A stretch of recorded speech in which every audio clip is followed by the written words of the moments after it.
다 같이 사도신경으로 우리의 신앙을 함께 고백하시겠습니다. 나는 전능하신 아버지 하나님, 천지의 창조주를 믿습니다. 나는 그의 유일하신 아들, 우리 주 예수 그리스도를 믿습니다. 그는 성령으로 잉태되어 동정녀 마리아에게서 나시고 본디오 빌라도에게 고난을 받아 십자가에 못 박혀 죽으시고 장사된 지 사흘 만에 죽은 자 가운데서 다시 살아나셨으며 하늘에 오르시어 전능하신 아버지 하나님 우편에 앉아 계시다가 거기로부터 살아있는 자와 죽은 자를 심판하러 오십니다. 나는 성령을 믿으며 거룩한 공교회와 성도의 교제와 죄를 용서받는 것과 몸의 부활과 영생을 믿습니다. 아멘. 다 같이 찬송가 288장 예수를 나의 구주 삼고 함께 찬송하시겠습니다.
오늘 우리에게 주시는 하나님의 말씀은 구약성경 이사야 31장 1절에서 3절까지의 말씀입니다.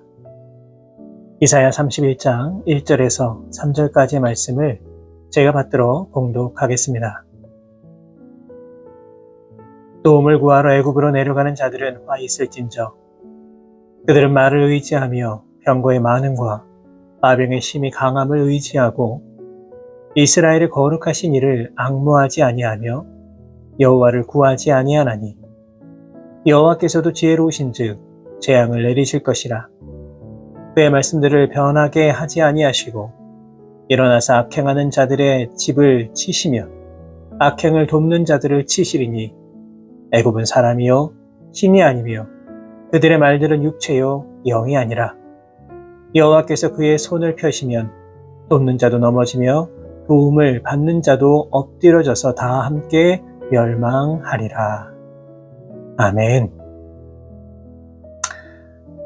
역사적으로 볼 때에 약소국이 전쟁의 위기 속에서 생존하는 가장 좋은 방법은 결국 주변 나라의 도움을 받는 것입니다. 이스라엘의 역사도 마찬가지였습니다. 북이스라엘은 나라가 위태로울 때마다 아수르라고 하는 당시 초강대국에게 달려가 도움을 요청했습니다. 그런데 아이러니하게도 그렇게 의지했던 아수르에게 이스라엘은 가장 많은 어려움을 당했고 결국 이 아수르에게 나라가 망하고 말았습니다. 남유다도 마찬가지입니다. 유다는 나라가 어려움에 처할 때마다 남쪽에 있는 애굽에게 도움을 요청했습니다. 그러다가 결국 애굽과 바벨론의 틈에 끼어서 바벨론에게 어려움을 당했고 결국 이 바벨론에게 나라가 망하고 말았습니다. 그런데 이사야는 이러한 상황 속에서 어떻게 예언하고 있습니까? 본문 1절의 말씀입니다.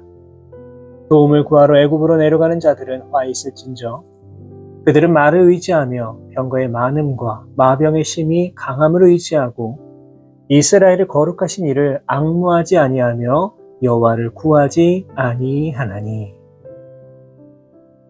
이스라엘의 역사 속에서 애굽이 어떤 나라였습니까? 이스라엘 민족을 노예처럼 다스렸던 나라였습니다. 이스라엘 민족에게 엄청난 고통을 주었던 나라였습니다. 하나님께서는 이스라엘 민족의 신음소리를 들으시고 모세를 보내셔서 이들을 구원해 주셨고 새로운 땅으로 인도해 주셨습니다. 그러면서 해주신 약속이 무엇이었을까요? 민수기 15장 41절의 말씀입니다. 나는 여호와 너희 하나님이라. 나는 너희의 하나님이 되려고 너희를 애굽 땅에서 인도해 내었느니라. 나는 여호와 너희의 하나님이니라. 한마디로 이스라엘 민족과 하나님은 끊을 수 없는 언약을 맺은 관계가 된 것입니다. 그렇다면 이러한 관계 속에서 이스라엘 민족이 위기에 처할 때마다 누구에게 도움을 구해야 했을까요? 당연히 언약을 맺은 하나님의 도움을 구해야만 합니다. 그것이 당연하고 마땅한 것이었습니다. 오늘 본문에 등장하는 시대적 배경에서도 마찬가지입니다. 고전적이고 탐욕스러운 아수르는 계속해서 자신의 세력을 확장하면서 이 유다를 침공하려 하고 있습니다. 이 절체절명의 위기 속에서 유다의 선택이 무엇이었습니까? 바로 애굽이었습니다. 하나님을 의지한 것이 아니라 하나님을 향해 도움을 구한 것이 아니라 애굽을 더 의지했던 것입니다. 왜 이런 선택을 한 것일까요? 그것은 하나님을 향한 불신앙이 너무나도 커져버렸기 때문입니다. 이들의 삶 속에서 하나님이 주인이 되신 것이 아니라 세상의 힘과 능력이 주인이 되어버렸기 때문입니다. 결국 유다는 애굽의 군사력을 선택했습니다. 물론 이 세상적인 눈으로 본다면 유다의 선택은 결코 나쁜 선택이 아니었을지도 모릅니다. 고대 사회에서 병거와 마병은 어떤 존재였을까요? 오늘로 말하면 기갑부대와 같은 것이라고 할 수가 있습니다. 아마 당시 유다의 입장에서 본다면 엄청난 군사력을 보유하고 있는 아수르를 상대할 수 있는 나라는 오직 애굽밖에는 없다고 판단했을 겁니다. 그렇기 때문에 유다가 애굽과 군사동맹을 맺고 애굽의 병거와 마병을 의지하려고 했던 일은 어찌 보면 당연한 일이었다라고 볼 수도 있습니다. 하지만 이것은 너무나도 잘못된 선택이었습니다. 이유가 무엇이었을까요? 지금 유다가 당하고 있는 위기는 단순히 군사적인 침공에만 있는 것이 아니라 바로 하나님의 징계였기 때문입니다. 그렇기 때문에 유다가 애굽을 의지하기 전에 먼저 깨달아야 했던 것은 이 모든 위기의 원인이 바로 하나님을 의지하지 않은 자신들의 죄에 있음을 기억하고 하나님께 회개하고 하나님께 돌아와야만 했습니다. 그러나 유다는 이러한 사실을 전혀 깨닫지 못하고 그저 겉으로 드러난 위기만 벗어나기 위해 급급했습니다. 그렇기 때문에 이사야는 본문 1절의 말씀처럼 도움을 구하러 애굽으로 내려가는 자들은 화가 있을 것이라면서 여호와 하나님을 의지하라 소리를 높이고 있는 것입니다.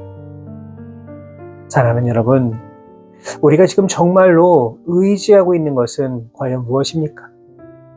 우리는 분명 하나님의 선택을 받은 자녀이며 하나님이 베풀어 주시는 구원의 언약을 선물로 받은 자들입니다. 그런데 우리가 정말 의지하고 붙들고 있는 것이 무엇입니까? 혹시라도 세상의 물질과 세상의 권력과 세상의 달콤함은 혹시 아닙니까? 바라기는 오직 하나님만 바라보시고 하나님만 의지하시고 하나님만 붙드는 삶이 되시기를 바랍니다. 혹시라도 지금 나의 모습이 불신앙의 길, 죄악의 길에 서 있다면 다시금 그 마음을 돌이키시고 끝까지 믿음 잃어버리지 마시고 오직 여호와 하나님만 의지하며 살아가실 수 있는 참으로 복된 인생 되시기를 주님의 이름으로 부탁을 드립니다. 계속되는 말씀을 보시면 이사야의 외침을 무시한 이스라엘을 향하여서 하나님이 하시는 일이 나오고 있습니다. 본문 2절의 말씀입니다.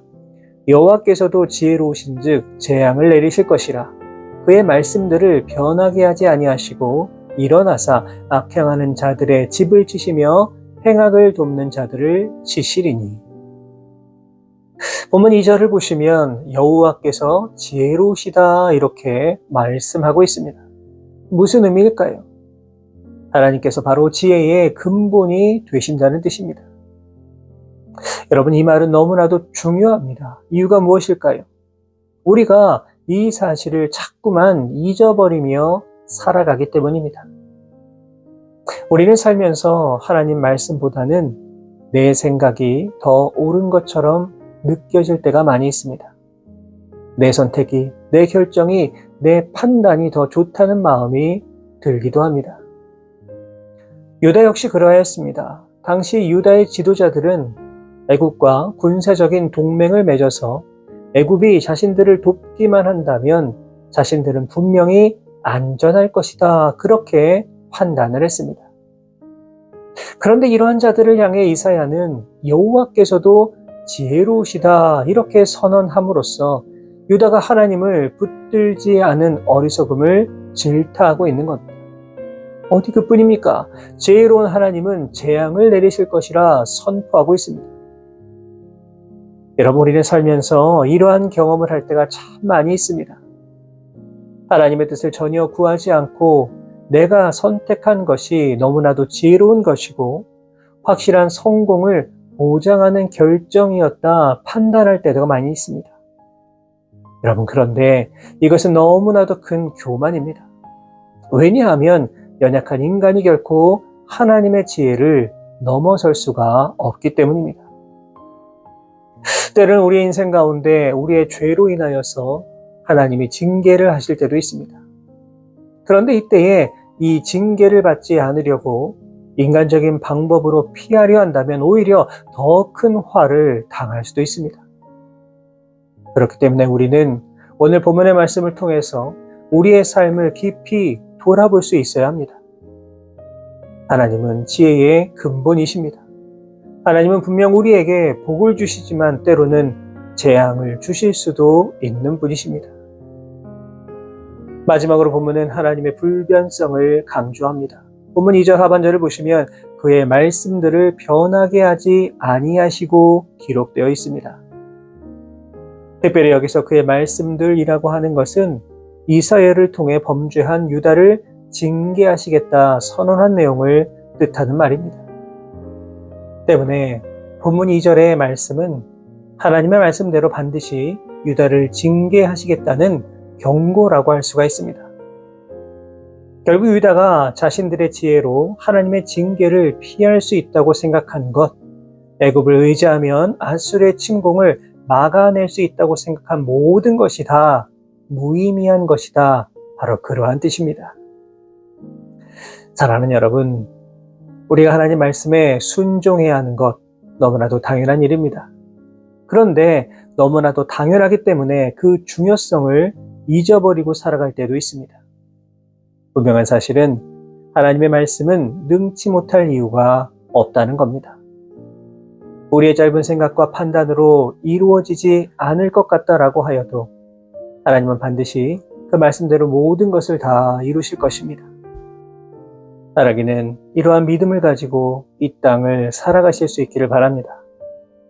비록 오늘의 삶이 어렵다고 힘들다고 하여도 나를 향한 하나님의 계획은 반드시 이루어진다는 사실을 기억하시고 불변하시는 하나님, 말씀을 이루시는 하나님을 의지하면서 오늘도 이 땅 가운데 승리하며 살아가실 수 있는 우리 모든 성도 여러분 되시기를 주님의 이름으로 축원합니다.